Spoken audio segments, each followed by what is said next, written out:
Welcome. I'm Barbara Simonetti, and I'm the convener and the facilitator for this evening. Before we start, I want to share a story. It's about how we all got here tonight. It seems back in February, I was in my kitchen, minding my business, having dinner with my husband, Charles Sandmel, my son, Michael Sandmel, and my minister, Reverend Jim Sherblum. What you don't know about these three guys is they're really smart about things like finance and the economy and ethics and the environment. All of a sudden, our peaceful dinner turned into a conversation about divestment. And it got pretty interesting. What was amazing to me is that I heard three really smart and caring guys make completely cogent arguments that came to three different conclusions. Mike was absolutely for it, Jim was against it, and Charlie said, it depends. So clearly, this divestment issue began to ring bells for me, and it was one of those that could either polarize us or it could get us all talking and moving to places that we had never imagined before. So, as a family, we decided that we would invite a few more friends, this time into the living room, people with diverse perspectives, social justice, environment, finance, and we would have another conversation about this topic. This time what we learned is that all of us had lots of unanswered questions. What exactly do we mean by fossil fuel divestment? We didn't have a common definition. What companies on what timeline? How's this strategy supposed to work? What are the real costs, financial costs, opportunity costs? Why were so many people we knew and trusted coming to different conclusions? What were they thinking? And how were people of good conscience going to make a decision in that environment? We concluded that there was a need for a wider conversation, and the people in that living room conversation became tonight's planning committee. This evening's forum is targeted to decision makers, portfolio managers, members of investment and governance committees, individual investors and church members, students, and those of us who are deciding whether or not to write that support letter to our alma maters. All of us. All of us have questions about the moral, financial, political, and geopolitical aspects of this decision and how all of those work together. It is our fondest hope that at the conclusion of this evening, we have deepened our understanding of all the aspects of the divestment strategy, and that you will be enabled to make more fully informed decisions and to remain in right relationship with people who choose to make different decisions. So from a small conversation in a kitchen to a conversation in the living room, we come to this conversation, opting to make the choice of using our diversity of perspectives and opinions as a source of strength. So let's get started.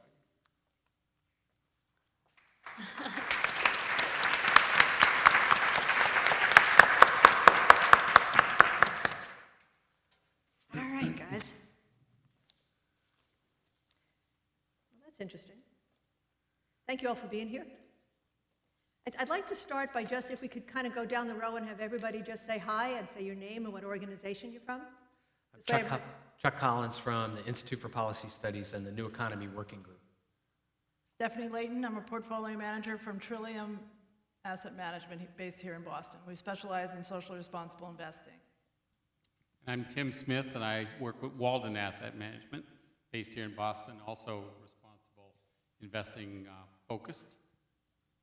Hi, I'm Tim Brennan. I'm the Treasurer and the Chief Financial Officer of the Unitarian Universalist Association, and I'm a member of our Investment Committee and our Committee on Socially Responsible Investing. Hi everyone, I'm Lauren Ressler. I work with the Responsible Endowments Coalition based in Brooklyn, New York. And I'm Jim Sherblum, Senior Minister of First Parish in Brookline, Mass. And I'm Bob Massey. I'm the President of the New Economics Institute. Thank you, everybody. So I'd like to start with Lauren. Lauren, you're on the front lines of working on the divestment strategy at college campuses every single day. When students ask their colleges to divest, what exactly are they asking for? Which stocks over which period of time? And what are they hoping to accomplish? Thank you, Barbara, and thank you all for coming tonight. My students, the students that I'm working with, are asking their universities to take the strongest stance they can on climate change. At Responsible Endowments Coalition, we've been working with universities on fossil fuel divestment since 2011, when students at Swarthmore College, after a visit to Appalachia, where they saw the destructive practices of mountaintop removal, coal mining came back to their campuses and knew that they had to organize. We don't take the decision to divest lightly. We cover the gamut. We do shareholder engagement. We do proxy voting work. And in our short history, we actually have not really taken a stance on divestment in any other situation because we know that divestment is a very serious commitment, and we knew that this was a commitment that we wanted to take. And right now we've come a long way. In just 2 short years, there's over 300 college campuses around the country working on this. And to get back to the point of the question about what is divestment, divestment is the act of selling your stock in companies that you find have taken actions that are morally reprehensible. Another portion of divestment is placing screens, which is kind of like a filter on other types of funds, like commingled funds, so to ensure that you aren't investing in these companies in other less direct avenues. What we're asking for with the fossil fuel divestment campaign is divestment from the 200 largest fossil fuel companies in the world. This is based on the amount of fossil fuels they have in their resources in their reserves right now. And we know that change doesn't happen overnight. We know that it takes a while to get your portfolio in line with your values. And so we're asking that this divestment take place over the course of 5 years. At Responsible Endowments Coalition, we also believe that proactive investing makes an incredibly powerful statement as well, and we're encouraging universities and other community partners and communities of faith to consider reinvestment as well into the alternatives we need, into the solutions that we want, the things that are going to get us to the transition that we need in our economy in order to move us beyond fossil fuels. And I think what I'm really excited about is the second part of your question, which is why. Why are we doing this? Why fossil fuel divestment as the strategy? And for this, I really believe that fossil fuel divestment is critical for 3 primary reasons. The first one is reputation, the second one is mobilization, and the third is demystification.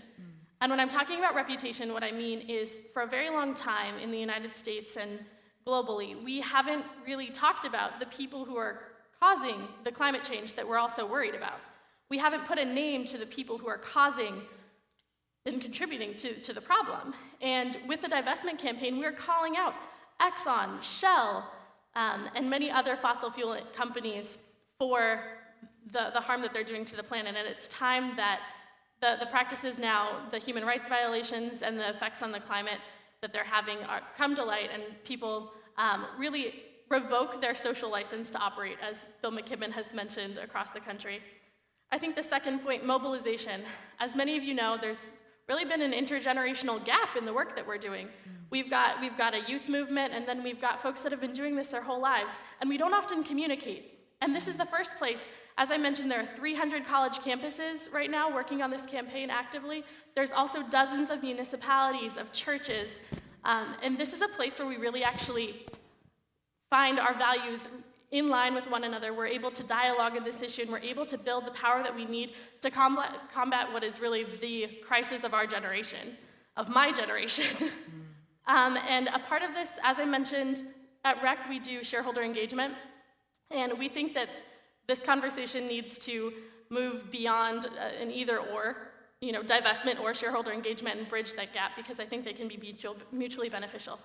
So kind of in closing, thank you all for coming out, and I really hope that you will join us in taking stances towards moving to divest, because this is what we need. We've run out of time, and we're ready for action. Thank you, Lauren. So interesting that you bring up shareholder advocacy, because we're going to go to Tim Smith. Tim, you've had a long and distinguished career in shareholder advocacy. You believe in a wide variety of strategies by investors that they're necessary to address the climate crisis. And further, I've heard you say that a sole focus on selling stocks may not be the most effective approach. And I strongly suspect your reasons aren't just about the bottom line. So what are your concerns about focusing on divestment only as a primary strategy? And if you would, help us understand a little bit about what's meant by shareholder advocacy and how it might be effective in this arena. Thanks very much, Barbara, and thanks for the opportunity to be on a very fascinating panel. You were noting, or I noted earlier, I worked for an investment firm here in Boston, and before that, I worked for a group of faith-based investors, the Interfaith Center on Corporate Responsibility. So for 4 decades, I've been working with faith-based groups or our clients at Walden, many of whom had decided long ago to screen their portfolios of companies that they felt didn't meet their social or moral values. And at the same time, many of those same investors and some others felt they wanted to use their voice and their vote, their leverage as investors to raise questions with companies. So it's been an interesting journey of investors who both integrate their moral values into the decisions about what they'll own, and then also wanted to be an effective voice with companies. In a way, I walk a tightrope on this issue because we have clients who are on both sides of the camp. I just wanted to ground this discussion very briefly in a reality some of us were reading about over this weekend. In Hawaii, a research station that has for decades been tracking CO2 emissions noted that for the first time, a long-feared milestone had been passed, and that was that over 400 parts per million of concentration of CO2 was evident, and we have not seen that for millions of years on planet Earth. And scientists' warnings were very stark. It feels like an inevitable march toward disaster, one said. So one thing it's clear, I think, for all of us, as Barbara asked us to put our hands up, everyone on this panel, everyone in this church has a deep passion for protecting our planet and the billions of brothers and sisters that reside on it. So no debate there. And I expect all of us, too, are quite aware of how human activity has contributed to the crisis we find. But we also all are aware that U.S. society, and the globe, but U.S. society, since we're sitting here in Boston today, is addicted to, deeply entrenched in a carbon economy. All of us as individuals, as corporations, as entities like churches, whether it's a corporation, whether it's a computer company, a fossil fuel company, a manufacturer, we are all very deeply embedded in the fossil fuel economy. And so we have to find dramatic ways to speak out and try to find a new energy future, don't we? So what blocks us from getting from here to there? Certainly our consumer patterns, certainly companies who lobby for climate legislation that's backward-looking rather than forward-looking. So we have a real challenge there. And I just want to say in this section that there's more than one way to send a message to both our society and to the companies that we feel need to be called to account here. So one of the things that Tim Brennan and I were doing when we were at a recent conference at Ceres, where 600 companies and investors were present, we were talking about how do we raise the bar with our call to fossil fuel companies to change their policies on, their public policies on energy. How do we call for a reduction of greenhouse gas emissions to meet the goals of the IPCC to reduce greenhouse gas emissions by 80% by 2050? And how do we challenge companies to rethink what our energy future is going to be like? So that's a major job, and what I would like to suggest is that we can do that as active investors, knocking on companies' doors, pressing them at stockholders' meetings, working together with other investors to send that message home. Thank you. Thank you, Tim. I'd like to go now to Bob Massey. Bob, I know you actually advised Bill McKibben to follow the divestment strategy. You also have a long and established history of shareholder activism. What else can you tell us about how this strategy is supposed to work? Whose behaviors are we hoping to influence and how? What levers are we trying to pull? Financial, moral, public opinion?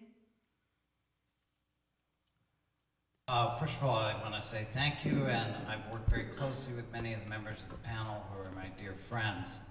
I think the direct answer is that the United States has failed for a disgraceful amount of time to take serious leadership on the most serious issue of our generation and possibly of our existence as a species. And so what I'm looking for is for the United States government and people to play the appropriate role for aggressive federal action for a price on carbon. And I think that although we've given a lot of lip service over the years, and we've made many efforts around shareholder action of different kinds. I used to run a shareholder engagement group. The reality is those approaches have largely failed. And that's because structurally, the fossil fuel companies are committed to a business model that is designed to destroy the planet. We need to raise the level of urgency. We need to draw a line between people who say, well, I support your overall objectives, but I don't agree with your tactics. And in this, I'm different from Barbara. I think this is a time for choosing important differences in behavior. Frankly, time's up. As we just heard from Tim, we crossed the 400 parts per million. We have seen no serious action from fossil fuel companies and no serious action from the United States government or from others. So I want to suggest that at the heart of the American system is the conviction that ownership equals responsibility. When you own something, you are responsible for it. When you own something, you are approving of it. And as long as we own fossil fuel stock, we are essentially saying we approve of this business model. We are willing to benefit financially from the outcomes. Now, I just want you to imagine for a second what it would be like if a group of space creatures arrived in central United States and just started to destroy our planet, our atmosphere, our coral reefs, our Arctic ice. What would we do as a people? We would engage with each other, we would unite, and we would work to repel them and to reverse the terrible damage that they have done. But this is an inside job being pursued by people who are benefiting financially from the destruction of the planet. And as long as we provide approval for that through our ownership, we are providing approval for the suicide of the planet. So I'm going to stop there. We will have a good discussion of this. I will stop there. What do you really think?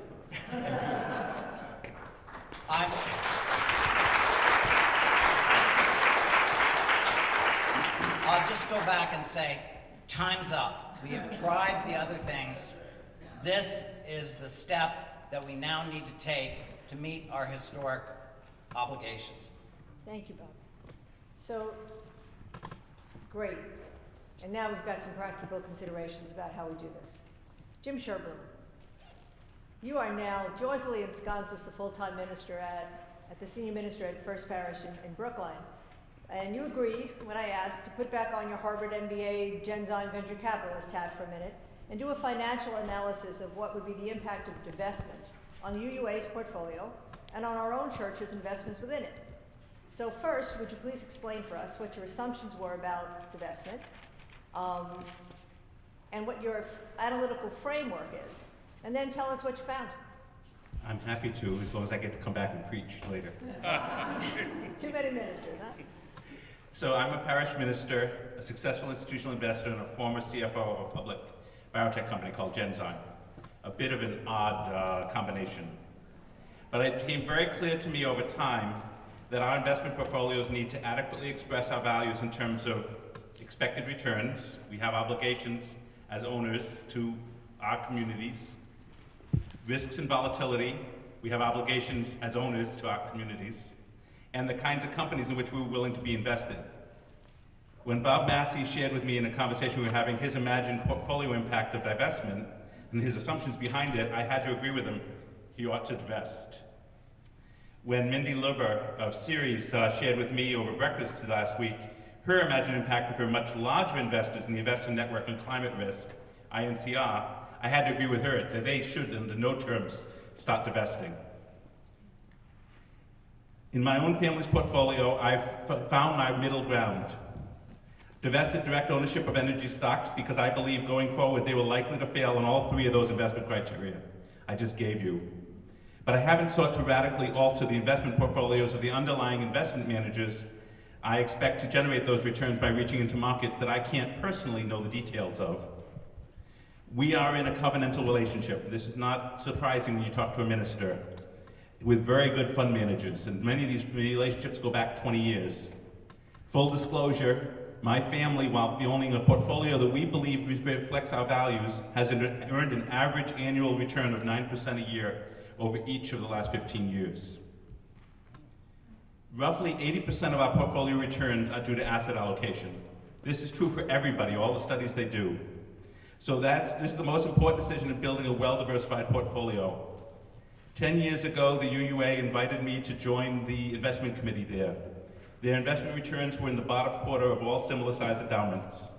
I'm not outing you, Tim. This was before you were there, that they got there. Meaning its returns probably matched most of your returns.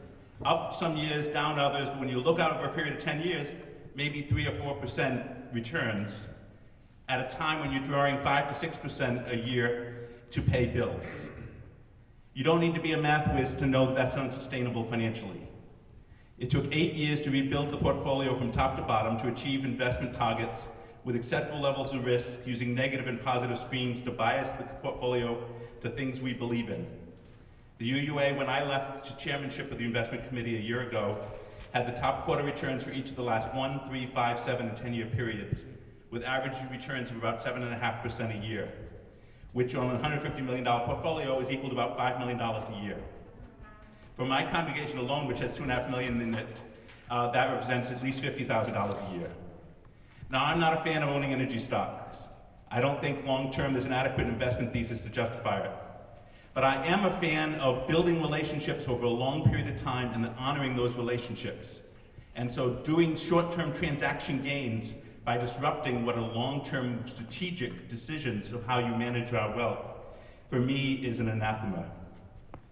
If divestment means firing 16 managers that we have good relationships with in order to replace them with less adequate managers chosen from a smaller pool, perhaps costing $2 to $5 million a year in returns, I can't recommend it.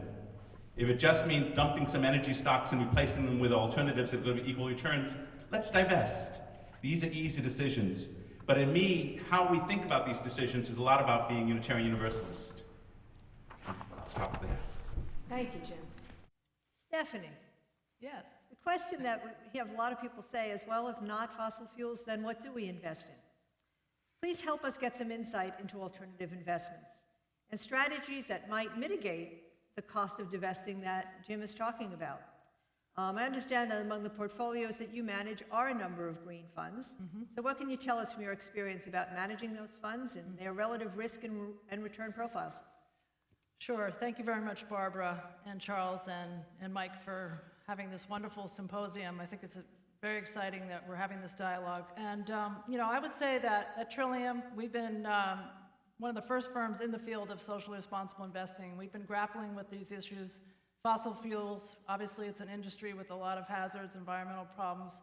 And we've been in business since 1982, so 31 years. And over the years, our approach has been to invest in the best and the worst, best in class in the energy industry, and basically using our shareholder activism, asking companies to improve. We're doing a lot of work with hydrofracking, making sure that the companies disclose the chemicals they're using, et cetera. And that said, within the energy stocks that we're looking at, we try to get the cleanest. We don't invest in coal. We don't invest in the tar sands anymore.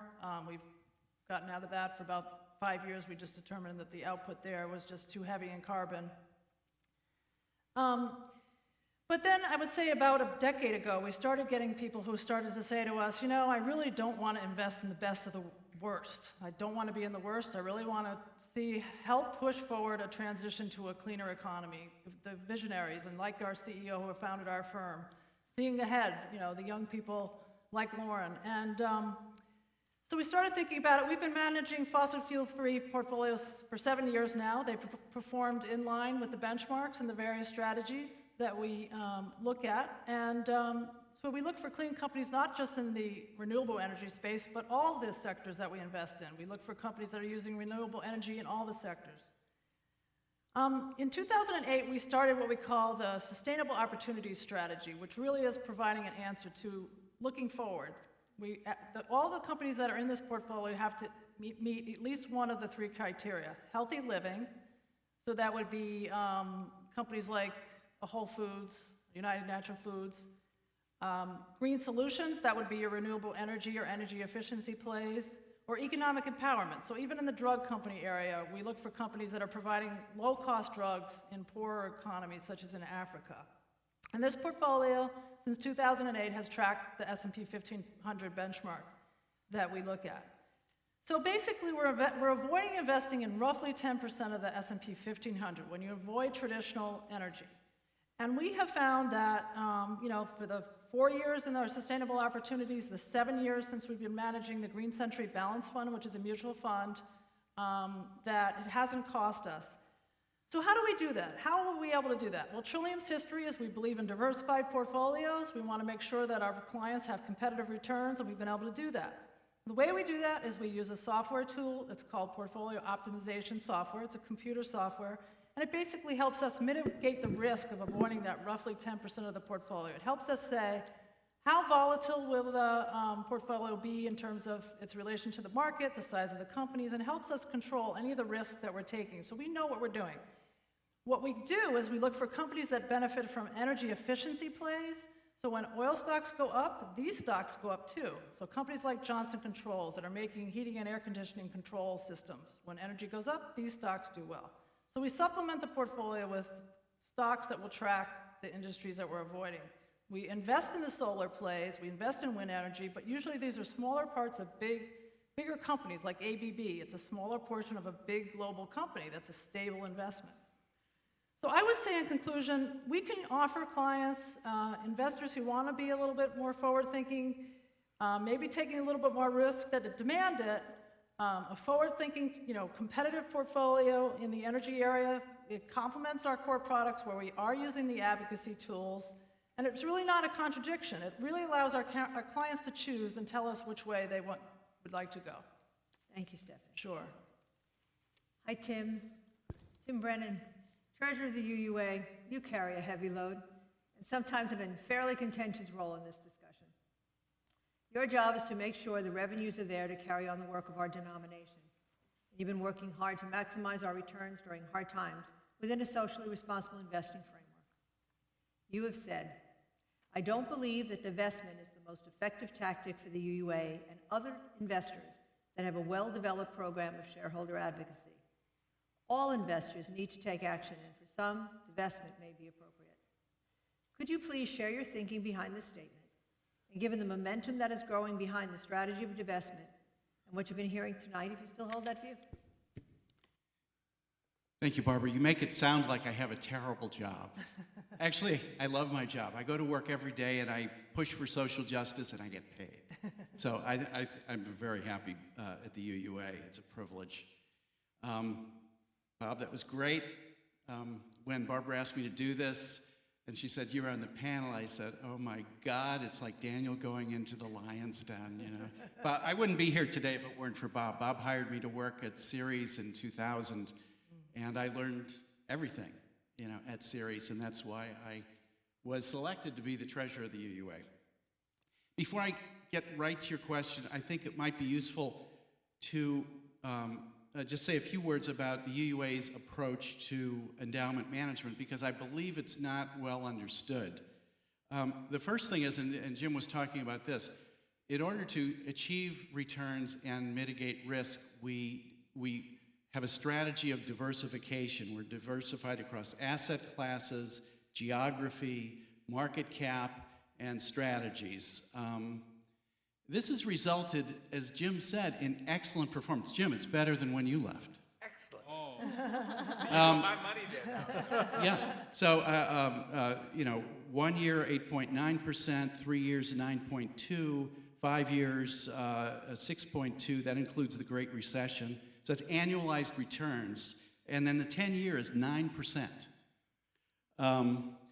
And then our consultant ranks us against other like-sized endowment. The 10-year is in the 8th percentile.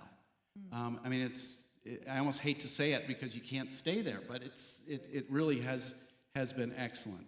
And we achieved this while having a rigorous SRI, socially responsible investing program. Our approach to SRI is first we do 1% to community investments. That's the recommendation of the Social Investment Forum, on which board I sit, and I can't remember the name of it because they changed it. Yeah, USIF. And we, by the way, we accept, on that 1%, we accept below market returns. We have a robust program of shareholder advocacy that Tim talked about. Since just 2010, we've filed 37 resolutions. We've been in dialogues, and we've co-signed dozens of letters. We've been focused on GBLTQX rights, political and lobbying, spending, human rights, executive compensation, and climate. We're active members of the Forum for Sustainable Investment series, Investor Network on Climate Risk, and the Interfaith Center on Corporate Responsibility. Manager selection, we favor SRI ESG managers, PRI signatories, managers who recognize risks from climate change, such as stranded assets. In security selection, we use a consulting, I'm not even going to get done, am I? Sustainalytics to analyze the top 1,000 U.S. corporations. We, as Stephanie was saying, we eliminate the bottom and end up eliminating about 16 to 18% of the market by market cap, so more than you. We're more stringent than you guys are. The result is that our exposure to fossil fuel industry is well below the benchmark. I think the benchmark is around 9 or 10% of the market, and we're just barely over 3, and it may even go down, is because we're actually tightening those screens. So I don't know, call that divestment if you like. We don't, but in essence, we are getting rid of a lot of those stocks. And after all, this is how capital markets work. Investors are constantly making distinctions based on different criteria, and as the money moves in one direction or another, that changes the world. So that's what we're trying to do. Thank you, Tim. Hi, Chuck. Chuck, you have these impeccable financial and moral credentials, as evidenced by your work on income inequality. You live and breathe economic social justice from the big picture point of view. From your perspective, what's the role of social investment in changing the climate discussion, and how might we most effectively cut down on the size and power of fossil fuel companies? Thanks for having us at your dinner table. And over 30 years ago, I was the student trustee at Hampshire College. We had, as an institution, divested from South Africa, and the student movement had brought a proposal to the trustees to divest from major military defense contractors. And we had Steve Moody from U.S. Trust and Joan Bavaria founder of Trillium, came out, and they essentially did what Stephanie just did, which was explain to us as students, but more important to the trustees and my financial committee, that this is possible without sacrificing return. This is going to narrow the universe of investments, but it's going to be possible, and here's how to do it. So when I think of the role of social investment, the social investment movement, it is to support social movements. The social investment field is not the engine of change. The social movements are the engine of change. So the good news is there is a social movement emerging around this climate catastrophe that is many, many young people. They see it as a moral issue. They see it as if they were abolitionists. They want to take bold action. They are about to enter into a summer of action where people are going to take enormous risks and sacrifices, civil disobedience and arrest and the like, for what they believe. And I think that one of the phrases of this divestment movement, one of the things they're asking people to do, is asking their institutions to divest from fossil fuels. That if you think that destroying the environment is wrong, then it is also wrong to profit from corporations that destroy the environment. And what they're saying about the fossil fuel industry is that this is a rogue industry. These are bad actors. They have enormous political power. They use that power to block change, to block choices, to extract subsidies from us as taxpayers, and to shift their real costs of their business model onto society and onto future generations and onto the climate crisis. And so their message to us is withdraw, engage deeply, but withdraw. And those are the movements that make history. And this, I believe, is our best shot at averting this climate catastrophe. Their invitation to us actually makes the question more not why should we divest or not, but why we should stay in fossil fuel. The moral question is, why should we stay? There's reasons whether does this divestment stuff distract from other kinds of action? Does it take away leverage that we might be able to use as shareholders and owners? Does it really inordinately sacrifice risk? And I would reply to all of those that we can stay engaged.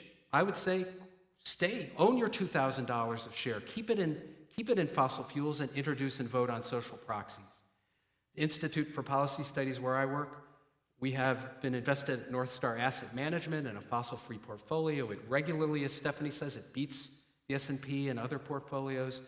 I knew I wouldn't have much time, so I just want to tell you I put a handout together that I left on the table, and I put a couple hundred copies together, that has North Star Asset Management's assessment of if you develop a portfolio over the last 20 years and withdrew the energy fossil fuel sector from that what impact that would have on return. And it was about 30 cents on $100 of investment return over the last 20 years, when the energy sector has been incredibly profitable.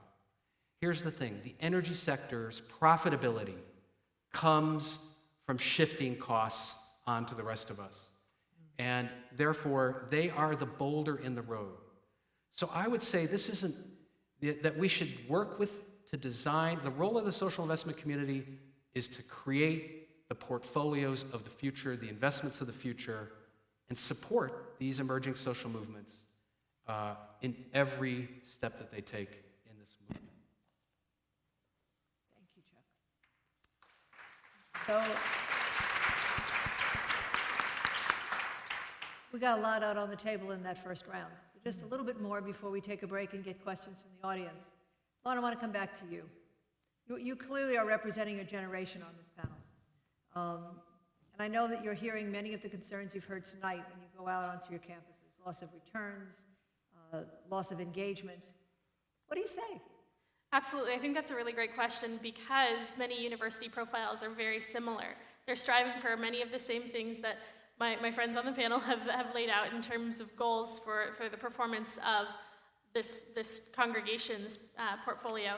And I think there's a few things that I try and really build up with my students. The first is, as Bob noted, first and foremost, this is a moral issue. First and foremost, we need to take action. We've run out of time. The 400 parts per million is the flashing red light to everyone here that it's time to stop loitering and take real responsibility for this. I think, though, that the points that Stephanie brought up are really valid, that there are ways to mimic the performance of many of these toxic industries and still achieve returns that allow you to support programs that benefit your community members. And I think also something that we've been forgetting and that Chuck actually brought up in his point is the role of the fossil fuel industry in our political process. I think that's something that the conversation hasn't focused enough around is many of these corporations, Chevron, for example, is one of the corporations that spends the most on lobbying, period, hands down. Between 2004 and 2006, they spent over $23 million on lobbying, and what this does is they are rigging the game. They're rigging the game, they're making it very difficult for a lot of these emerging technologies that we need to transition to come to fruition, to actually have a space in our energy market. They are, in essence, a monopoly right now, and what they want to do is they want to burn as much of their reserves as they possibly can to reap the most profit at the expense of the planet. And we're here to tell them that we've had enough and it's time to stop. Thank you, Lauren. So I want to get a little bit deeper into understanding the strategy, all right? So, Tim, you lived through South African divestment, if I'm correct. How is this different from that?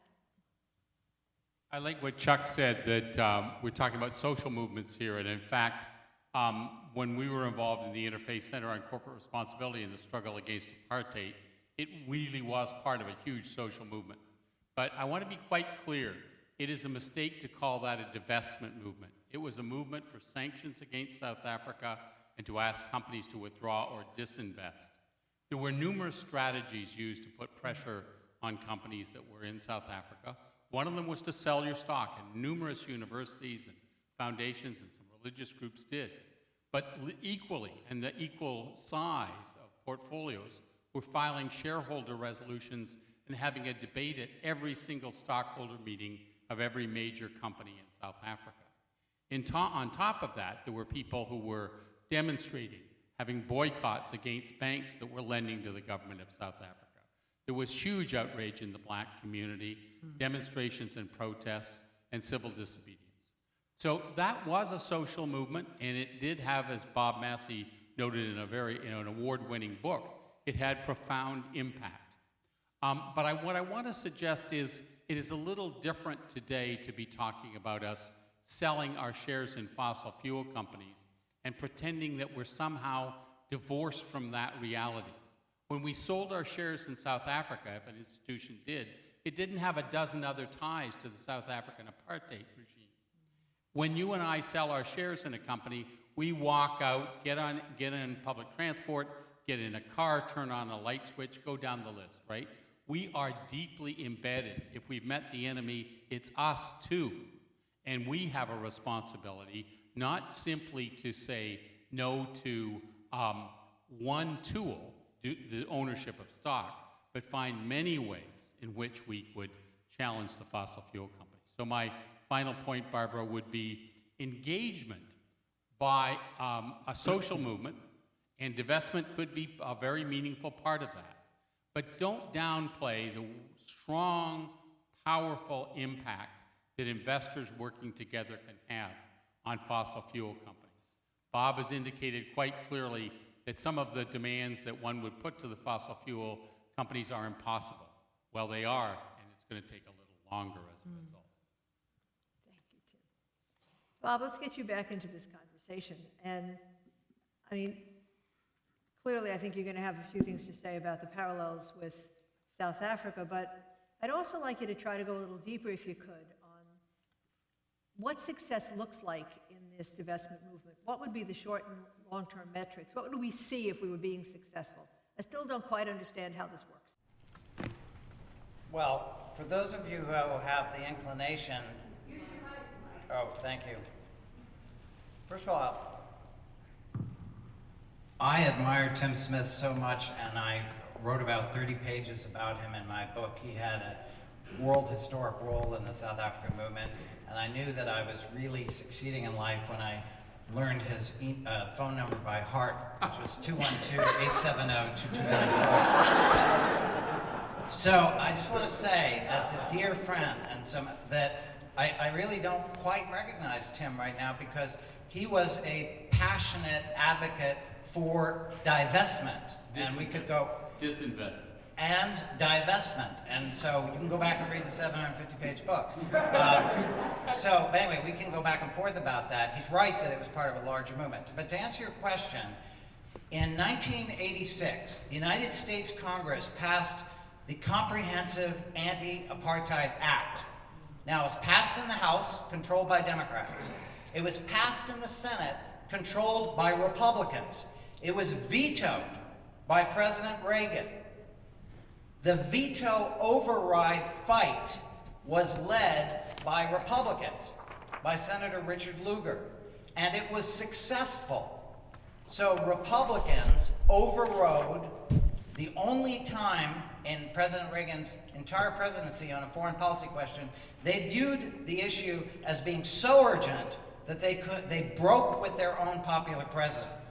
Now, I want to see that kind of action in Congress, which can happen if people rise up, and to give Tim some credit, across the board and sell their stock and take the other steps. I also don't understand the argument that, well, because we're so deeply addicted, we can't sell our stocks. It would seem that let's start with selling our stocks and then figure out other ways to remove ourselves from the system. So I think this is going to require federal action, serious action, And we are going to need that and see that as a result of the social movement that's building right now. Speak to success. I think your question. Yes. Success is keeping 80% of the fossil fuel assets of these corporations in the ground, right? That's success. So the politics of that is, how do we weaken the political power of the fossil fuel industry so they can't block innovation, so they can't rig the rules of the game, so they can't block a carbon tax, all of the things that we need to do. In addition to taking personal responsibility, I want to say there are actors that have disproportionate power in this process. That's the fossil fuel industry. So we have to cut them down to democratic size, and this is one of the ways we do that. We start a movement that makes them bigger pariahs than the tobacco industry. 10, 20 times the pariahs of the tobacco industry, trying to sell cigarettes to kids. We're trying to destroy the future of generations. So that's the politics of this, is instituting the policies that constrain fossil fuels and in the end keep it in the ground. That's the game here. That's the end game. Thank you. That's very helpful. So I want to go back to Jim for a minute, just trying to pick up on some of these things before we go to questions. Jim, when you and I was talking earlier, you made it really clear that for you, cost is more than just the dollars. There's a cost in terms of relationships. Could you elaborate a little bit on that? Yeah. I think everybody on the panel agrees this is a very important moral issue, but we may not all understand how one approaches moral issues and why it matters how we approach moral issues. So when I went to Harvard Business School 35 years ago, my professors immediately wanted to try and get me to understand how a marketplace works, and everything's transactional. Then I got out of Harvard Business School and started working with very successful people, and they said, if you do everything transactionally, you will always end up on the wrong end of the transaction. If you build relationships, you will always have the community able to move as a whole. So for me to approach a moral problem by saying, how can I create the other, demonize the other, and end up with me being the moral us, is automatically falling into a trap that leads to moral paralysis. You lose your ability to actually stay in relationship with the broader community. Staying in relationship with the broader community, if you want to bring about fundamental change, for me is a fundamental piece of making any moral transition in society. And you include relationship with the fossil fuel companies? Fossil fuel companies, Congress, take a list of everybody you hear demonized in the press, and all of them are still part of this community, and we need to find ways that we can communicate together and make in each other's interests to go forward and save the planet. Okay, so one more that I want to get on the table. Actually, there's two more before we go to questions. And Stephanie, this one's for you. So you can socially screen a portfolio to keep stuff out, and you can also do it to put stuff in. And so there's been a lot of conversation about how do we actually use our financial assets to accelerate the alternative to fossil fuel. So can you talk to that a little bit? Sure. Well, one of the real tenets about being a successful investor is to be able to predict the future. That's what our job really is, to figure out, which companies are going to grow and prosper. And so, like Tim, I feel extremely privileged to have the job that I do, taking clients' money like UUA churches and concerned investors and trying to figure out how we can transition to a more sustainable world. And so we get to think outside the box, which strategies, services will prosper. And right now, if we went and bought an all renewable energy portfolio, we would be losing money and probably losing clients. There is the practical world. Now, the issue of, I still grapple with, I drive a hybrid car. I care, but I still use gasoline and fossil fuels. But I'm not sure how we can really work with the traditional energy companies to transition. What we do in our portfolio is we think ahead, as I said, and we are really trying to find the companies that are making money today with the current environment and as we see the future, a year or 2 or 3 or 5 years from now. So that's why the energy efficiency plays, the partial investments in bigger companies that are moving to the future. If we can get more people to choose the electric cars, we've had a huge success in Tesla. It's up 60% in May. It's an electric car company in our Sustainable Opportunity Strategy.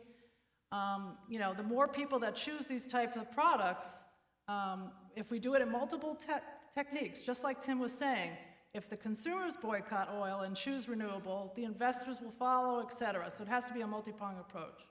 Thank you. So last question before our break. Tim, you didn't even get to finish what you wanted to say before.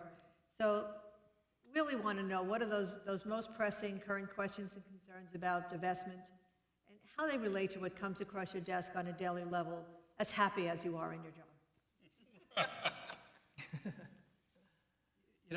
I want to go back to what Bob was saying. Bob, I think you sell engagement short. I mean, this was your creation, the Investor Network on Climate Risk. There have been many successes, and Tim has actually been a leader on these. I mean, just for one, there's a group called the Heartland Institute, which has been the major source of bogus climate science over the last decade. Tim led a campaign that put pressure on companies to leave the Heartland Institute, often pointing out contradictions in their published positions on climate change. Dozens of companies have left. That organization is eviscerated. Tim's been working on the same thing on ALEC, the American Legislative Exchange Council. Almost 50 companies have left ALEC because of pressure from investors. These forces for bad policy are being undercut. And I totally agree that the real issue here is public policy. Put a cost on carbon. Once there's a cost on carbon, then the market shifts, consumers shift towards the renewables and other non-carbon-based fuels. And so this whole issue of leaving the carbon in the ground, of course they'll leave the carbon in the ground. That's not their business. Their business isn't pulling carbon out. Their business is making money. And when they aren't making money on the tar sands, they'll stop. And it's very expensive. So you put a cost on carbon, they will stop pulling these fuels out of the tar sands. It won't make any financial sense. At the Ceres conference last week, I heard Bill McKibben speak, and I think he actually has kind of a misconception of what we're talking about when we talk about shareholder advocacy with the fossil fuel companies. He said you can't ask a company to stop doing its business. And of course, we're not going to ask that. But the issue is public policy. And what you can do is out them on their lobbying expenses. We've been doing a lot of work on that, getting disclosure on lobbying expenses. You can put pressure on them to change their public policy positions. Believe it or not, ExxonMobil on their website has recently changed their position and now supports a carbon tax. Now, when, how much, yes, I'm sure, but they were a climate change denier just a few years ago. Why are they doing this? It's I'd say largely investor pressure. So I say more of that. Let's really lean on these companies. Let's out them. And actually, I agree with Chuck, as far as, maybe not demonizing them, but certainly to the extent they're blocking progress on this, let's all out them. Let's lean on them. Let's really put that out in the open and create the public pressure that will make them back down. And I fully believe that will happen. Thank you, Tim. So Mike is sorting out all these questions. We've got tons of them, so we'll give him a minute to work. And I also know from the break just now that all of you are dying to say something to each other, to ask each other questions. So let us eavesdrop on a little bit of that conversation. We'll kind of give everybody a minute or so to make that comment and ask that question. Let's get more into a conversation. Tim, you want to start? I would love to. This is a rhetorical comment, and then I'll ask a question of Chuck because he can answer it.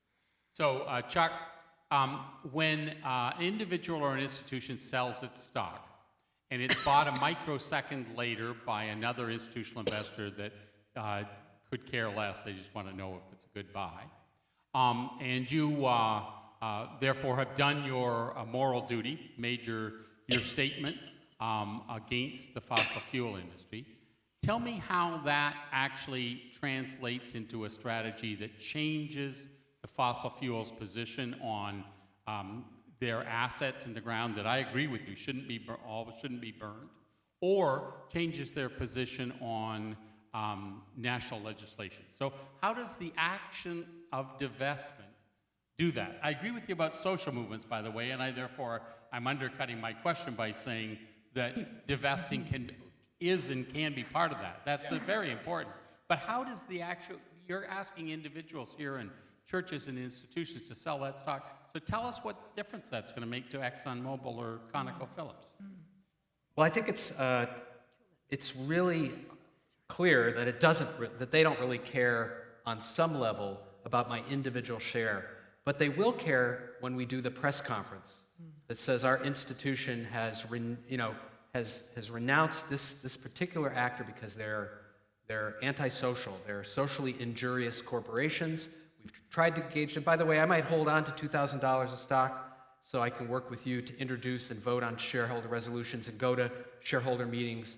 But I don't really want to have millions of dollars in those industries. I might just hold on to the minimum I'm required to engage as a shareholder and to introduce resolutions. So I think shareholder resolutions are awesome. I've been part of that. I've worked with those groups. I think it's really about the overall climate that we create.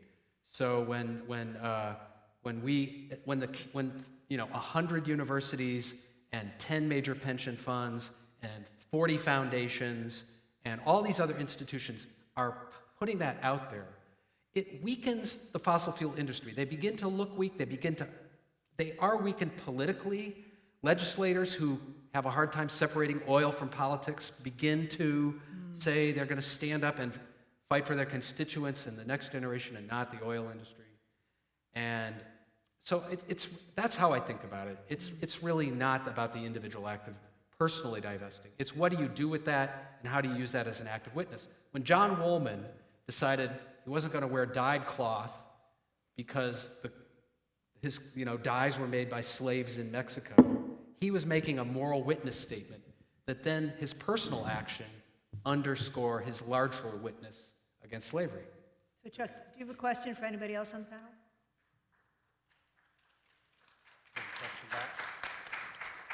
I'm curious is fossil fuel industry going to be a good investment in the next 10 years? It's had a huge ride as a sector. It was the most profitable sector in the last 20 years. But either A, just on its own volition, will it decline as a desirable investment? And secondly, if we succeed as a social movement in raising the costs of carbon extraction, will that cut into the profitability of the fossil fuel sector? Don't we want to be rooting for? Don't we want to root for failure, if you will, on the part of the fossil fuel industry because we have effectively got them to internalize all the costs that they're dumping on everybody else? Okay, Chuck, Tim is ready to jump in. Yeah. Thank you. Yes. Including the carbon bubble. With the UUA Yeah, don't use the word. this fabulous resolution around the carbon bubble. So Yeah, except we don't call it a carbon bubble. But anyway, I think that's right. And so, except for Stephanie, nobody, maybe Jim, nobody up here is actually a stock picker. So I think what the approach that the UUA uses is, and I ran over this very briefly earlier, it really is about picking your managers. Because you want managers who have expertise in environmental, social, and governance risks.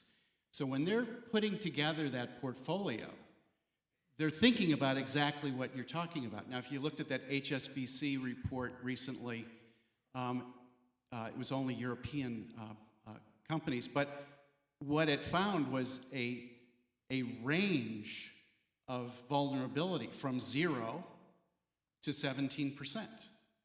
And so, for instance, the UUA has about 15% of our portfolio with GMO. That's Jeremy Grantham's company. And he just, in an interview, said that the company is going to stop investing in companies that are involved in the tar sands. Well, that's just what I want. We want managers who are thinking that way, but he's not divesting, but he sees risk there. And so, and maybe in 6 months or a year, he'll see risk someplace else because they're attuned to those risks. And as I said, and then the market can work. Yes. So I read maybe a different piece of the HSBC report, but the issue is whether companies will be able or allowed to burn these huge reserves that they have. And they have, as you know from Carbon Tracker and from Bill McKibben, 5 times more reserves than we can in fact afford to burn. And if they are not allowed to burn that through political other, their value could drop 60%. So That's not what I said. well, okay, we can go back and study that.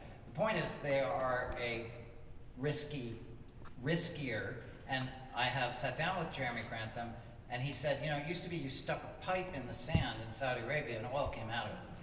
He said, now you have to dig miles and miles down below the sea. You have to go up to tar sands. It's getting, it used to be $13 a barrel was what the cost would always revert to the mean of that cost. The new mean is $100 a barrel and is going higher. And so, so there's a real question structurally, which in a way supports your point, which is as oil goes up and other things come down, there is a process. But what will make oil go up? It will not be companies, no, it has to be people rejecting the whole concept. Policy, it's federal policy. Okay, so Jim wants to get into this, but Jim, there's also a question we've gotten a couple of times, and so you can do both. Why would we have to fire a fund manager to screen fossil fuels? So people need to understand that concept a little more, and I know you want to jump in where Bob left off. Let me come to that one second. If it's useful to step outside the US because we're a maturing economy and we have a really warped view of the world. By 2050, every economist projecting who's a non-American sees the world economy at about 3 times the current size. And that energy is about the same proportion of the world economy as it is today, so hence 3 times the size, and none of it's carbon-based. If you buy that picture in 2050, there's not an inherent reason why these energy companies have to go out of business or lose money or be not 3 times as profitable. But there's watching history, the way these cycles have run, most of them will, just because they're going to be stuck in their old ways of doing things and not be able to make the transition. But there will be opportunities of new groups, either that exist today or come into existence, that are going to be extraordinarily profitable, and that you make a lot of money in energy over the next 30 years. You just have to be in the right energy. The question about fund managers goes back to the question of relationships. Most of us, unfortunately, are small enough in our investments. If you have a well-diversified portfolio, you only have a relatively small piece to put into some manager who's following a strategy. So in my family portfolio, I have had an investment for the last 18 years in a group that buys assets that nobody else wants, turns them around, and makes them more productive. Great investment. I love these guys. One of their investments happens to be energy related. So if I can take the guy to lunch and tell him why that's a really stupid place to be, I'm happy to do that. If it means I dump an otherwise good investment in the overall relationship, just because I want to be completely pure carbon-wise, that's where I point out you have real problems. Ed Steffen. Yeah, I would say, a lot of the academic studies of SRI strategies, does it work, how well does it do, show that if you hire a traditional money manager and ask them to screen out, they don't always do very well. Because ESG managers, as Tim was saying, we really think about these issues holistically. So we're looking to substitute. If we don't invest in the big oils, the top 200 most carbon-intensive energy companies, we'll spend time looking for energy efficiency plays and the profitable renewable energy plays, whereas your traditional manager will just leave the hole and just rebalance around their existing portfolio. That probably won't track as well as a holistic SRI manager might. So. Let's go get into this. All right, ready for a question? This is actually for Tim. We got the same question a couple of times. So, What's an example of an engagement with a fossil fuel company that has directly resulted in a reduction in the use of fossil fuels? So there's a group called the Carbon Disclosure Project, and for 10 years it's been pushing companies to disclose their greenhouse gas emissions and their plans to reduce them. And the Carbon Disclosure Project presently has investors globally with $87 trillion of assets under management, backing that ask. So when, say, Tim Brennan files a shareholder resolution or engages a company on climate change and greenhouse gas emissions, he might first have 5-7 years ago have asked that company to disclose what it was doing. The company puts the information on the table. The obvious next thing is, well, thanks very much, but what are you going to do to reduce that? What's your plan? How are you going to do it? We are pushing for you to reduce your greenhouse gas emissions, and now it's very, very important for all of us, whether we're divesting or engaging with companies, to say, you need to look at what the IPCC has said about this ambitious goal of reducing greenhouse gas emissions by 80% by 2050. So we have numerous companies that have reduced their greenhouse gas emissions. I'm talking about hundreds of companies that are now listing that. Are they going far enough, fast enough? Not even close. But do they acknowledge that climate's an issue, that they need to be part of the solution, and can you push them further to change their pattern? Yes, you can.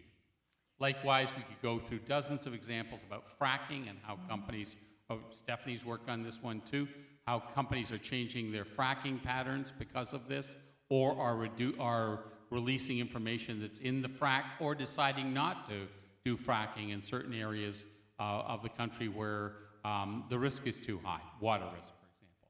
So, Barbara, I just want to say, in summary, because we could go on in this and that's not what you want, there are literally hundreds of examples of companies whose policies and practices and disclosure are different today because for decades investors have been lining up and pressing them to be more accountable. All right, so that's really helpful, except I think one of the things that they're asking is, how does it influence directly a fossil fuel company?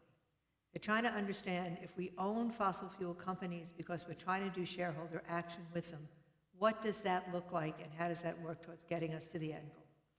So I was talking about fossil fuel companies as well as 3M or other companies. So fossil fuel companies also are asked to reduce their greenhouse gas emissions. They're also challenged on their, back to Chuck's very important point, on their public policy advocacy and how they have actually entrapped our national public policy.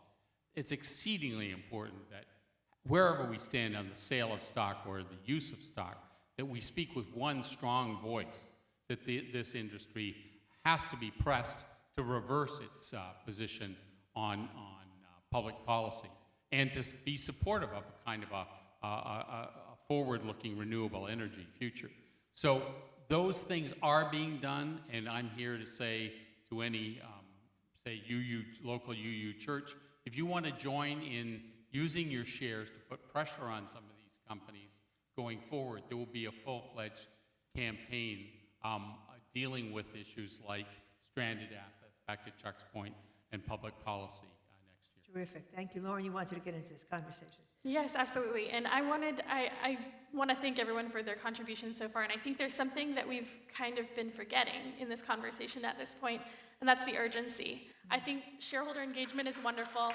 I think that we have to keep doing it. We have to keep engaging. But right now, so we're talking about the IPCC. We're talking about greenhouse gas emissions. What about the communities outside of Boston next to the coal-fired power plants whose kids are getting sick with asthma and other diseases because of the fossil fuel industry has systematically stopped the enforcement of regulations that would protect those children from the toxic emissions being spewed out. And I think in addition to the urgency of climate change, we have a commitment to the communities right now, especially low-income communities of color. Can I get a show of hands for anyone who's heard the term environmental racism before? Okay, if you've heard the term environmental racism, you know that these impacts disproportionately affect communities of color, women, and low-income communities that have the least the least ability to access the political process, and we have an opportunity to be an ally in this movement for divestment while doing shareholder engagement, while making sure that they are disclosing all of these fracking fluids, while we're making sure that they are disclosing how much carbon that they're putting into the atmosphere. We also have to try as hard as we can to stop them in their tracks. Tim, you wanted to get in? Yeah, Lauren, I just want to really support what you said, and I was happy to hear that you believe we should continue to engage. I think, you know, when Barbara first sent out the paper outlining this, she had, you know, divestment, pro and con, and I said, no, I'm not con. You know, don't put me on the con side. I've been learning a lot. Because I think you put it exactly correctly. It's very much like the South Africa movement, where we need a multiplicity of approaches that are putting pressure on these companies that are maybe not making them the enemies, but shaming them for their public policy positions. So I think that Bill McKibben has been brilliant in engaging people. And I mean, this is fantastic to have all of us together tonight. And the students and all I mean, it's just fantastic because that's what's been missing. You know, the mainstream environmental groups, I think have actually failed us, you know, NRDC and those. They do great research, they do great policy work, but they don't engage people. And so I think that really has to happen. I think we have to think about exactly how to do that. But you know, my question to Bill at the Ceres conference that I didn't get to ask was, you know, you're speaking to a bunch of pension funds that aren't going to divest. I mean, they're hold and engage. That's what ICR is all about, and they will tell you that they can't divest because of their fiduciary duty. We don't need to argue that, but that's what they will say. I think well, anyway, I'm not going to argue that point, but they're going to hold and engage. So my question was, Bill, can you not imagine a way that we can collaborate, that we can have the pressure coming from the divestors and have the pressure coming from the engaged investors that's pushing in the same direction? So here's the question that we're getting from the audience. Because more shares equal more influence and proxies, how can divestment and engagement be reconciled effectively? I'd like to try that. As somebody who has been on the divestment side on other issues and has also negotiated with companies for a long period of time, there's no question, to Tim Smith's point, that engagement can be a very powerful tool. However, engagement, as Tim Brennan was just saying, is intensified when there is a strong community that says this is a fundamental moral question and we are not going to allow our names to be used as supporters and as owners of a particular company, and therefore it's being seen to endorse its stock. So the more people who divest, actually, the more strength you have as an engagement person, because you can say, look, I'm the only one still in the room willing to talk to you. Most people have had it. So, I mean, I think you're hearing a commonality, but the reason 340 student communities, campuses, have their knickers in a twist is not because they were suddenly invited to engage. It's because they were engaged with the moral question of ownership, and they were being asked to abandon the approval of ownership that ownership implies. And that's why I think divestment, because of the urgency, divestment is a particular strategy at a moment in history that can be effective if enough people endorse it. Lauren wants to get in this. And I just want to make one tiny clarification with the statement that you just made, and that's this movement, the students weren't asked, actually, in this situation, to be active owners. They were the ones who founded this movement and in 2011 after working with communities in Appalachia. And so they're the ones asking, will you join us? Will you join us? Will you join us? We're here. We're putting our bodies on the line on campuses across the country. And I think we have so many great supporters like Bill McKibben, like myself. I'm not a student anymore, but I think I just want to give all the credit that I can to the students that I'm working with because they are the leaders of this movement.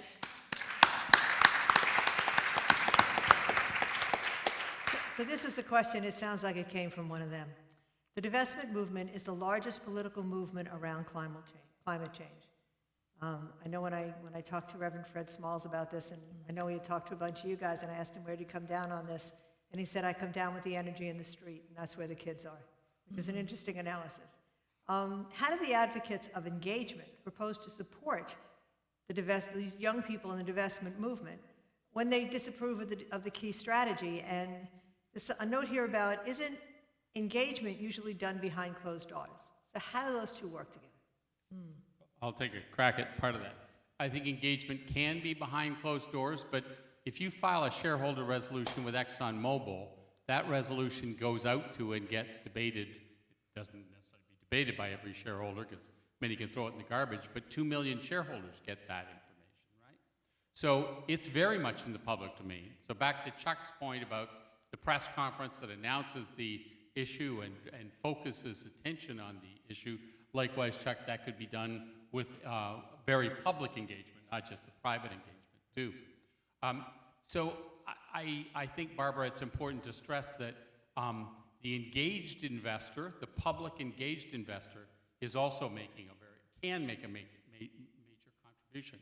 Now, where it hasn't done it yet is back to Bob Massey's very good point, and Bill McKibben's point, too, is the asks need to be much more robust. In other words, we need to engage the real issues. And what I was saying earlier is I think that has been happening and will be happening going forward. So I would just tweak that statement about the energy on the streets and just turn it around a little bit, say, good, that's very important energy, especially if we're going to turn Congress around. But do you think if we can get investors with $10 trillion in the United States talking to their members of Congress about a new climate policy, that might matter too? And I'm suggesting it can and it will, and this is money and power in America, and that matters as well as us marching on the streets. Thanks, Tim. Tim Brennan, this is for you, and we got a couple of these as well. In the context of the UUA, if this is a deeply moral question, how does it get decided democratically? And I've seen in other forums, it's people are trying to understand how it gets decided, period. What's our process for discussing and acting on this? The way it gets decided is that right now it is under our governance structure. It's up to the Board of Trustees. The Board of Trustees has appointed an investment committee and a socially responsible investment committee, which is advisory, and so they have delegated that authority to those two committees. Obviously, the Board of Trustees operates under the direction of the General Assembly. So if the General Assembly wished to change something that the board is doing, then it would require a business resolution to direct the board to do, to carry out different actions. So business resolutions have to be submitted by several hundred, somebody probably knows this better than I do, congregations, Anyway, it's a lot of congregations, and it has to be in, I think, by February 1st. So I believe some of the folks who are thinking about a resolution are planning on proposing something for the 2014 General Assembly. Providence, that's a good place to have it. Yeah. So this next question kind of takes us in a bit of a different direction, but I think it goes back to this whole idea of positive investing. So there's a projection that says that the world will need 40% more energy by 2030, mostly from development in developing countries. How can they be influenced to take a sustainable path instead of relying on oil, gas, and coal? Any thoughts? Well, we're certainly seeing that in China, the pollution problems are really dire, and will stop their development if they don't address. So China is probably going to become a leader in renewable energy, way ahead of the United States, because we have lower cost fossil fuels, and that's unfortunate. And it would be really helpful if the divestment, the engagement, and the public policy in the United States would come together to raise the cost of fossil fuels so that we will be a leader in renewable energy. Thank you. I'd just like to mention that as part of the divestment movement, there is also a growing recognition that there are deep structural problems with the whole American economy.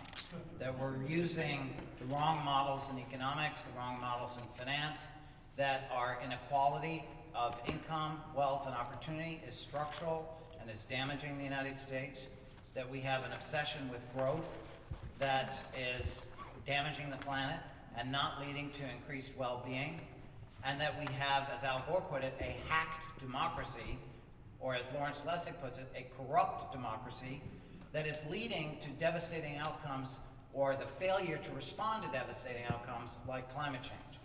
And so the good news, if I can mention the work, is that there are only 18,500 companies in the whole United States with more than 500 employees. There are 27 million companies that are smaller than that. And there are incredible innovations going on around the country in food, energy, in new forms of finance and so forth. And that's what we refer to as the new economy. And the new economy is growing. It's already large. It remains largely invisible, but it is real. And so that's one of the reasons I'm excited about the work that I'm doing, and that if I can put in a plug for Mike Sandmel that he's doing, is that we're identifying these hopeful new alternatives and also ways to invest in communities outside of public companies. There are ways to put money back into communities outside of putting it into the stock market. In fact, less than 1% of all the companies in the country are publicly traded. So anyway, I just want to say there are some really different structural challenges and opportunities here that the divestment movement is helping to bring to the surface. Thank you, Bob. So I have one more question here before I think we'll go to closing statements. And I'm going to give you the question, and then I'm going to ask Lauren to get this started. So it has to do with the fact that, there are American oil stockholder-owned companies, and then there are national oil companies that you don't get any stock in at all. So the question is really, how do you deal with those kinds of issues? And any one of you can take that one on. And I want to ask Lauren if she would share something she shared with me. Lauren has been to 3 different UN climate summits as a youth delegate, and what she's seen in terms of how the U.S. acts there, I think, is very informative. So, on that topic, so I've been to the last 3 United Nations climate summits, COP negotiations. You might have heard of them. The one in 2009 was huge in Copenhagen. It was one of the biggest blows to the environmental movement in decades, honestly. And I've been going again and again and again. I've met some of the most incredible people of my entire life at these summits who have the innovative ideas that we're talking about that are going to get us where we need to go. However, my experience there is that everyone, even the communities that have the most first the communities that have the most at stake, but ones like China are willing to come to the table and sit down and say, okay, let's find a way to do this in a way that's going to be binding, fair, and reflect the historic responsibility of carbon emitters. And in all of these situations, the United States, again and again and again, is the one that says, this will never pass through our Congress. There's no way that we can sign on to it. As one of the largest emitters of carbon dioxide in the entire world, and the one with really the most historical responsibility, we have refused to come take a seat at the table. And what I would really like to see, my hope for this movement, is that we take a seat at the table because we've pushed our government. We say, this is enough, time is enough. We've been doing this for 20 years. They've been doing these conferences for 20 years, and it's time that we push them to say, yes, our Congress will pass this because we are demanding it.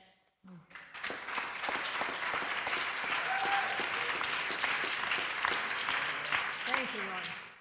So in these last few minutes that we have, let's get final thoughts or closing statements, and who wants to start? I have a final thought. When you analyze an investment, you have to look forward. When you look at the energy industry, the traditional fossil fuel, I would give it a D as far as its outlook. With the number 2 billion more people on the top of 6 billion people, we're going to need energy. But, as these people demand energy, and there are many new technologies being developed, when you think about investing in oil, it's a commodity. And commodities typically are not the products of the future that are going to be like an Apple computer to invest in. So I would say that the cost of avoiding investing, at least if you take the small approach and get out of the filthy 15, the supposed impact near term is infinitesimally small. If you go further and say, I want to get out of the top 200, the 350 carbon producers, fossil fuels, it will minimally affect the portfolio, potentially, if energy stocks do well. I would say that fossil-free product at Trillium is the fastest growing product. 20% of our 1.1 billion is now in fossil fuel free. It's growing much more fast than our traditional core products. And I would say that when we look at the companies that are doing well, those are the Teslas, the electric car company. Granted, that's a high-cost car, but it starts somewhere. It's the energy efficiency plays that are being bought out because people are looking ahead and they realize that the cost of energy, the climate cost, not just the commodity cost, is too high. So I think that all the multiple prongs will help put this industry less in favor and less of an issue if you don't invest there. I like the theme that was raised a moment ago about the potential synergy between the movement for divestment and the movement of shareholders and the public movement to put pressure on Congress and on companies. I think that's important. We are always going to have an intense debate about whether the better and more moral strategy is to sell stock or use it and be active share owners. That's going to continue, and that's fine and should be respected. In our own firm, I mentioned earlier, we have a number of foundations and clients who chose long ago not to own fossil fuel companies and not to own other types of companies, and we respect that and manage those portfolios much as Stephanie has with not significant financial impact. That's important to say. But we also have clients who are environmental foundations, for example, who are passionate about the climate and the environment. This is what their purpose, that's what they're about.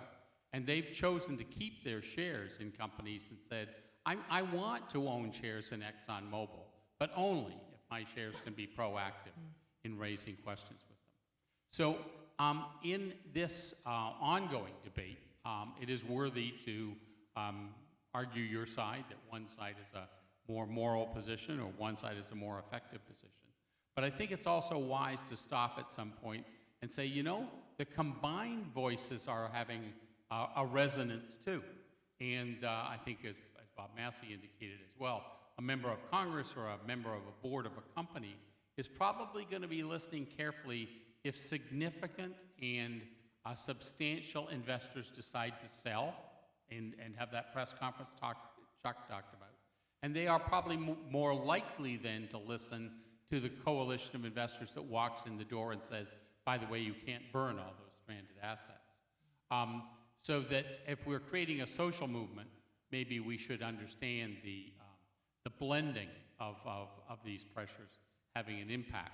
And therefore, my last point here for those of you who are fans and advocates for divestment is to say that an organization, an investment committee of a church or a foundation or a pension fund who talks about fiduciary duty and their responsibility to take care of the pensions of their members, they are not blowing smoke at you. That is their legal responsibility. If they listen then to Stephanie and to Chuck about the fact that longer term, these investors might be higher risk and carry a lower return, they're going to listen to that. They have to. That's also part of their job as well. So I hope that's helpful. Thank you, Jim. Jim, you have the next? It may be because I started life as an investor and an entrepreneur, but I think if you want to measure success, usually your best basis is to figure out where do you make it in someone's financial interest to go in a particular direction. And there's enormous opportunities here to create financial incentives to save the planet in the short term, recognizing this is a crisis. And all of the energy that's put into conflict may feel good, but may not have the same effectiveness as finding common ways in which we could, by putting a large carbon tax, which I think every exec CEO of every major oil company would approve it if they knew everybody else was getting it at the same time. These are not difficult issues from a financial point of view, as long as we introduce them in such a way that we can bring about and let them still protect their profits. Yeah, I guess what's occurring to me is that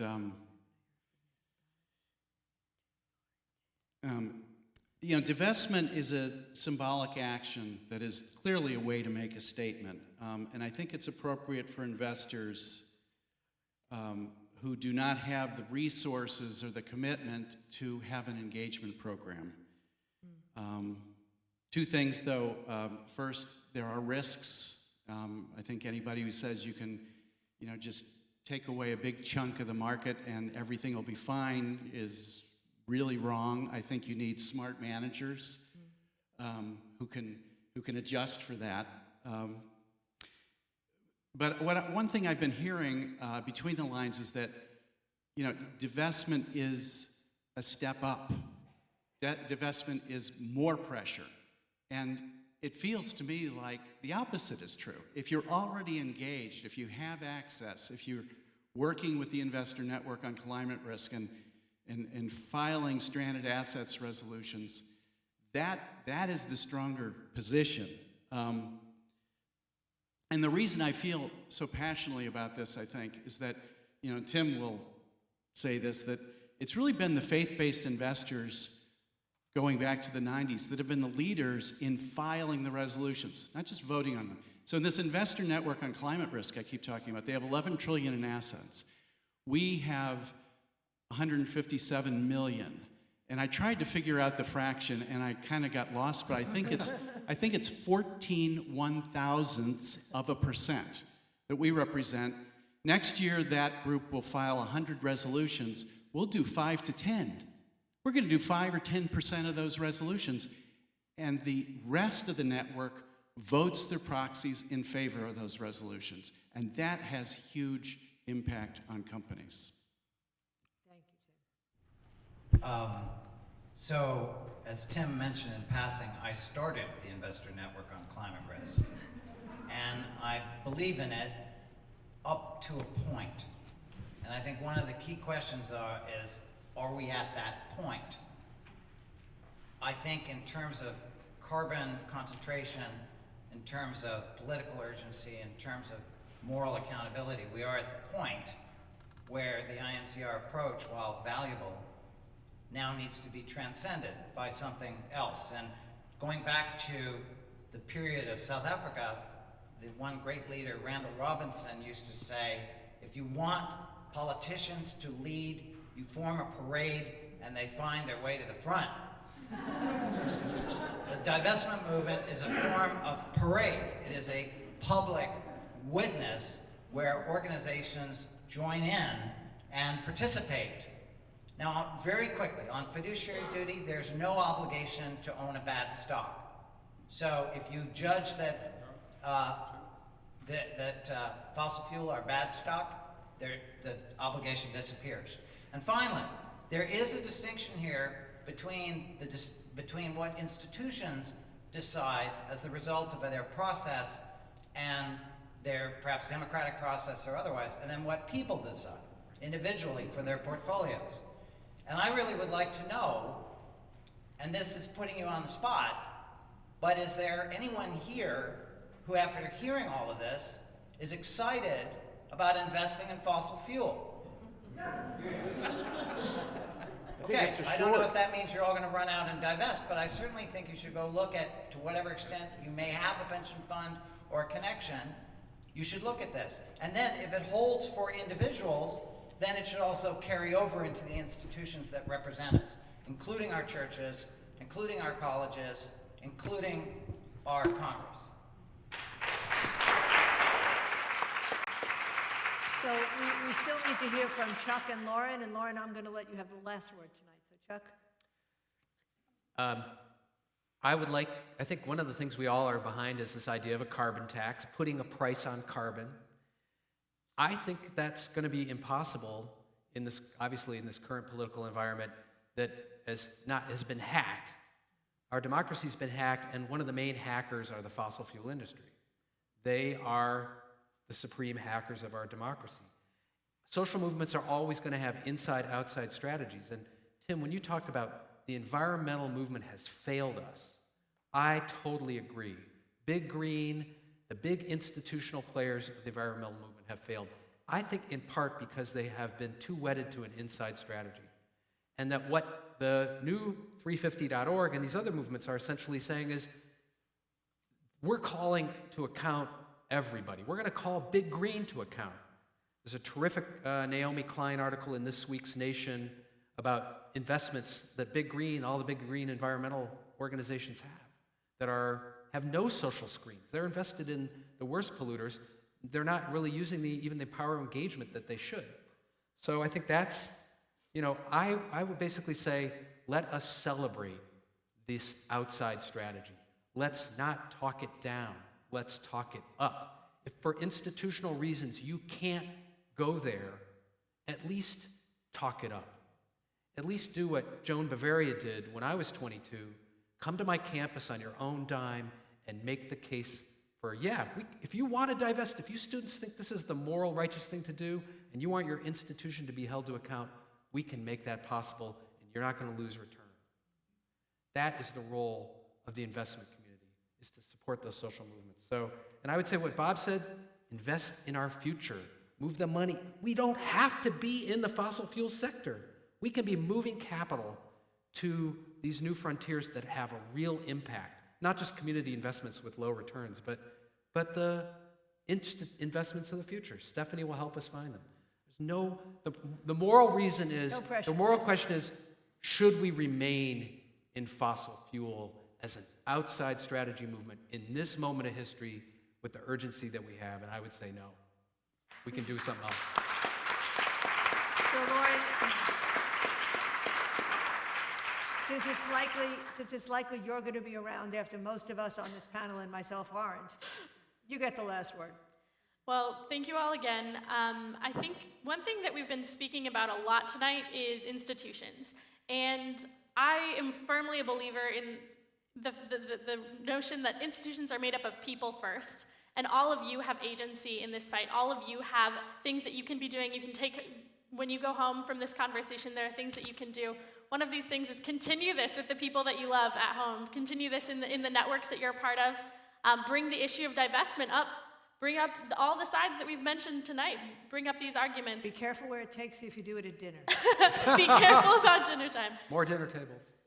I think there's a few other things you can do. As someone who works very closely with campuses all across the country, if you have graduated from a university, get in touch with the students running a fossil fuel for divestment campaign on your campus. See what they're doing, see what their rationale is, and support them. They're being very brave right now and really going up against their administrations who they don't want to be in a clash with. But they're saying, this is my obligation to my future, and I know that they would all love all of your support. And my final point is actually something that Chuck brought up. There are going to be actions all around the country this summer, and frankly, I would love to see you there.